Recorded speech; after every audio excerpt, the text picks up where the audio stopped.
Part of the $55.2 billion spending plan is what some criticize as pork projects. Pork projects that only went to Democrat districts, while Republicans say they had no part in conversations about bringing extra state tax dollars back to their districts. And Republicans even saying that the budget can't afford such projects. It's Illinois in Focus Daily. I'm Greg Bishop. Like, subscribe, hit that notification bell, and wake up with us each and every weekday morning. Sometimes I'm at my home studio. It looks like other times I may be in my mobile home studio.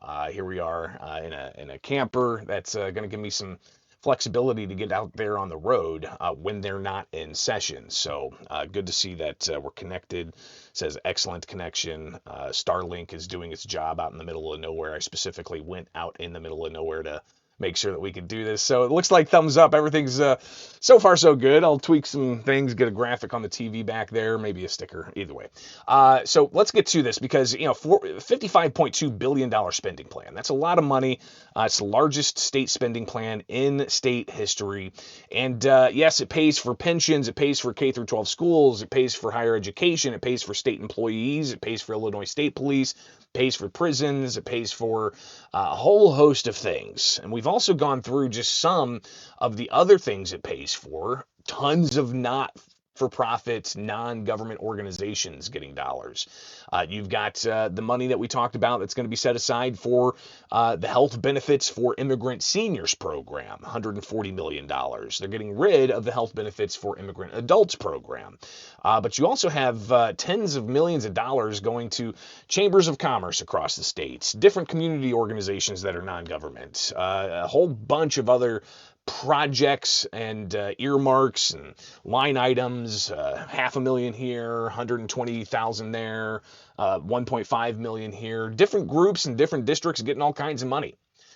So it seems to go above and beyond just the crucial government functions that taxpayers are looking for. And this is while you've got a large amount of pension obligation, $140 billion of unfunded pension obligation. You've got other structural issues with the state of Illinois, our outgoing population trends of people who live in the state of Illinois moving to other states. Out of 11 years, 10 of those years, a decade of decline, while last year you had more international migration in than people moving out, keeping Illinois' numbers somewhat flat from the year before when it comes to population. So tons of different things going on. However, in the budget shown last minute, you've got, tens of millions of dollars going out to member districts. And this is something that every year Republicans raise alarm about, that Democrats give themselves and their members specific line items, with 1.5 million going to each Democrat House district, or like 3 million going to each Democrat Senate district. It's a big problem that Republicans say shows how unfair the process is. We did air a little bit of this the other day, but during Monday's budget signing ceremony, House Speaker Emanuel, Chris Welch, was asked about $40 million in the budget going to a school district in his district. And how is that fair to not only other state taxpayers? I mean, I live in a school district. I pay taxes to that school district. If they want a new building, they've got to ask me either for more taxes or save every penny and down the road get a new building. But in Speaker Welch's district, the criticism is that those local taxpayers aren't going to be footing the bill for this project. It's the state taxpayers that are going to be footing the bill for this project. Here he is responding to that. Marianne, thank you for the question. And as you and I talked shortly after session ended, this is a regional project that's not only going to help my community in Proviso Township and Proviso West High School, which I'm extremely proud of, being a graduate of Proviso West High School. It's going to help Cook County. It's going to help DuPage County. It's going to be a major transformational economic development tool for that entire region. It's going to help hotels. It's going to help restaurants. It's going to help communities build new housing because sports complexes drive economic development. It's happening all over the state. It's happening all over the Midwest in Indiana, Illinois, Michigan, Wisconsin, and I'm really proud of that. I'm also proud of the fact that if you look in this budget and in previous years' budgets, there are other regional projects that are in the budget. As we talked a couple of weeks ago, there's $30 million in there for a bridge in Kane and McHenry County. There's $33 million over a couple of budgets for a sports complex in Tinley Park. There's $34 million in the budget for Lane Tech High School for capital improvements. If you go through the budget, there's a whole host of these regional projects that are in there. And for those that are saying that their communities are overlooked, let me respond to that this way. My new Chief of Staff, Clayton Harris III, is here with me this morning. One of the things that we're proud of doing is that we took the minority leader and her Chief of Staff to dinner. And I turned to her and I said, "Leader, how can I help you? How can I help your members?" And her response to me was, "Don't expect us to vote for the budget. Don't expect us to get primaried." Let me tell you, I vote for a budget because I want to help my community. I don't do something because I worry about the next election. If helping Proviso in the region that I grew up in is going to cost me an election, I'm willing to do that. I'm fine with that. But people sent me to Springfield to help the community, to help this state, and I'm going to continue to do that, and I'm really proud of it. So yesterday, how Republicans who announced a lawsuit against the state of Illinois Speaker and Senate President over the three readings rule violations, which, by the way, I know that was last segment, but I got to get this in. Senate President Don Harmon's spokesperson did respond to that lawsuit, said, "Seems like other frivolous lawsuit designed to distract from the fact that Republicans once again opposed investing in education, protecting seniors, and improving health care. The budget is credible. This lawsuit is not." So that's in reference to the lawsuit that was filed challenging the budget and the three readings rule violations. But back to the what Republicans call pork in the budget. House Minority Leader Tony McCombie, I asked her yesterday during that news conference where they announced that lawsuit against Senate Bill 328. I asked her to respond to Speaker Welch, saying that he's willing to be held accountable by his constituents for bringing more money back to the state from the state to his district. And here's McCombie reacting to that. No, we did not have any opportunity, but also this is not the year for anybody in the General Assembly to be getting pork projects. We can't afford it. The budget was so-called balanced on one-time sweeps and just taking money from the other state funds away from the General Revenue Fund, putting us $1 billion for FY27. So absolutely, no, we were not asked. And it's certainly not the time. And any leader to sit there and say that $40 million for a sports complex is similar to a bridge infrastructure rebuild is certainly not understanding the needs of infrastructure in the state of Illinois. And it's a question of priorities too, and what are the priorities here?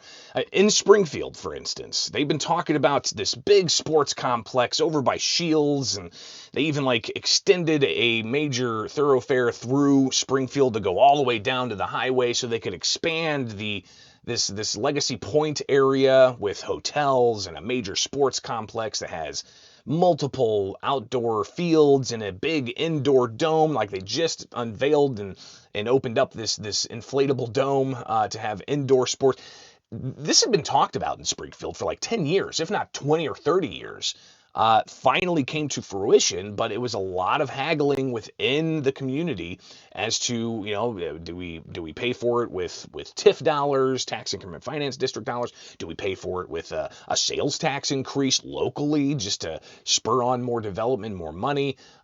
So a lot of wrangling. I'm not sure if they did get state dollars. They definitely didn't get $40 million to build that sports complex in Springfield, but that sports complex came together. Again, it's about priorities, right? With the state budget, most expensive state spending plan, reliant on tax increases, by the way, of $400+ million coming from increased tobacco taxes, increased sports wagering, hotel taxes being expanded for bed and breakfasts, and a whole host of other things, corporate tax changes, $1 billion of new taxes and new collections. So is the pork projects, as McCombie laid out, necessary? But it's not just these individual projects going out to member districts. You also have private entities being assisted substantially by Illinois tax dollars. During a Senate Appropriations Committee before the budget passed, State Senator Don DeWitt, a Republican from St. Charles, and State Senator L.G. Sims, a Democrat from Chicago, they debated a couple of different line items in the budget, in particular, $5 million going to NASCAR. Here is part of that debate. There were a couple of items that showed up in this budget. One of the items happens to be a $5 million appropriation for NASCAR for costs associated with operating expenses to the city of Chicago. Is this one of the state's priorities? The economic impact that exists from NASCAR weekend is to the tunes of tens of millions of dollars. So yes, if tourism is something that you support, is absolutely part of the state's priorities. Every time someone comes, we've talked about the revenues that we all pay. When someone comes, goes to downtown Chicago, and I know folks like to beat up on Chicago, but when folks come downtown, go to have dinner, stay at a hotel, go and see a show, that brings economic development to the state of Illinois. So yes, I would contend that that is a statement of our priorities, because we love to show off how great Illinois is, and particularly how great Chicago is. So if it's such a wonderful economic development program to bring these folks into town every year, and it brings so much economic income to the city, why do we need to subsidize it? It is our opportunity to support the development, the economic development which exists from that, just as we have economic development which exists in Downers Grove and Carlinville and in DuQuoin. So there's economic development that happens across the state. There's tourism that happens across the state. Should we not support any of those initiatives? Moving on to another item in that same list of appropriations, there's $1 million appropriated, I guess, for the Country Club Republicans for the President's Cup being held at Medina Country Club. Again, I would attest a very significant economic development proposal. Why are we subsidizing the PGA? Is that a priority in this state? I'm going to refer back to my previous answer about economic development, because it doesn't just apply to the city of Chicago, but it applies to the area where Medina is located. It applies to the western suburbs, the southern suburbs, the northern suburbs of Chicago, the collar counties. Our economic development, the economic development and tourism that is derived from these investments, and let me say that because I'm sure we can go down each one of these initiatives and try and point out each individual initiative. These are investments in communities. There's our investments in our tourism. These are investments in showcasing our state. These are investments. So I say I would assume, and I will submit that there's probably a list of items that you have, and my answer is going to be similar to each one of those line items that you point out. That may be the case. I guess the question So again, DeWitt asking about priorities. Are these things listed in the budget? $40 million for NASCAR, $1 million to a golf facility, and then we could just go through and look at all of the other spending there is. It's takes a lot when you got 3,300 pages of line items to tackle through. All right, it is Illinois in Focus Daily. I'm Greg Bishop. Like, subscribe, hit that notification bell, and wake up with us each and every weekday morning here for the Center Square. Get headlines in your inbox at thecentersquare.com. And get this podcast where you get podcasts. Just search Illinois in Focus.